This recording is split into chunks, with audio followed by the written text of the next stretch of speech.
All right, let's take you now to the Western Cape. Anabela Rungo, that's the mother of Nigerian beauty queen Chidimma Adetshina, is back at the Cape Town Magistrate's Court to request the relaxation of her strict bail conditions. Now, Rungo was arrested back in February for contravening the Immigration and Identification Acts. She was granted bail of, later that month, later in February. Vaylen Kirtley is there for us and she joins us now live. Vaylen, and of course for our viewers, if they think of the name Chidimma Adetshina, of course that name brings up a whole range of other things that have come up in headlines over the past months, particularly related to the Miss South Africa competition. Thank you very much, Michelle. Yes, and it certainly does. Chidimma Adetshina is a name that is certainly in the South African minds and one that now linked to the mother's court case. Anabela Rungo, she arrived here earlier on today. We're standing outside of the Cape Town Magistrate's Court. That's going to be our focus for today. She is here after appearing last week. She was here last week, Thursday, to request for her bail conditions to be relaxed somewhat. They are strict bail conditions.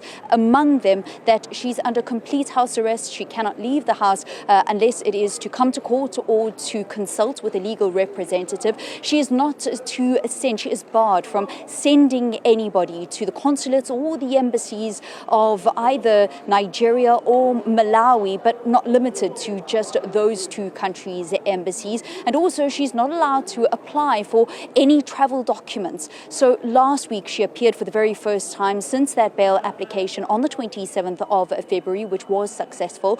She appeared here for the first time and the matter was postponed until today. The state has a new prosecutor. That prosecutor says that before they can actually go ahead with the charges of identity theft as well as contravening the Immigration Act, they have to hear the request they have to complete their investigations, which should only be around August, and that's when the case can actually get underway. But we're here because she is requesting for these for the bail conditions to be, I suppose, a leniency to be given to that. As much as the state has changed their prosecutor, we also have seen that she herself has changed her legal representative. A little bit earlier on today, she did arrive at court. She was wearing a black puffer, K-way jacket, dressed in black, and she's been at a restaurant just around the corner for the bulk of today. And the magistrate should be hearing the matter at 2 o'clock. That was agreed by both the state prosecutor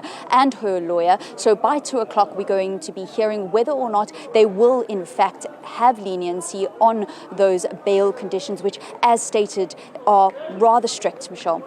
So, Vaylen, when we talk about her reasons for arrest, contravening the Immigration and Identification Acts, what do we mean by that?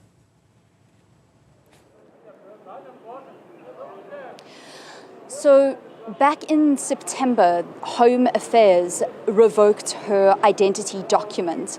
It was then found that that identity document was fraudulently obtained. She had applied under the name of Sarah Moyo, and unfortunately, they had requested for, or not unfortunately, they had requested for bank statements for that application, and they had found that those bank statements were in fact fraudulent. So that application for her identity document was fraudulently obtained. So they then revoked her identity document in September, and then in February she was arrested because she remained in South Africa, but in fact without the legal documentation, because once her ID was revoked due to because of the fact that she had tried to fraudulently actually obtain it, she was a person that Home Affairs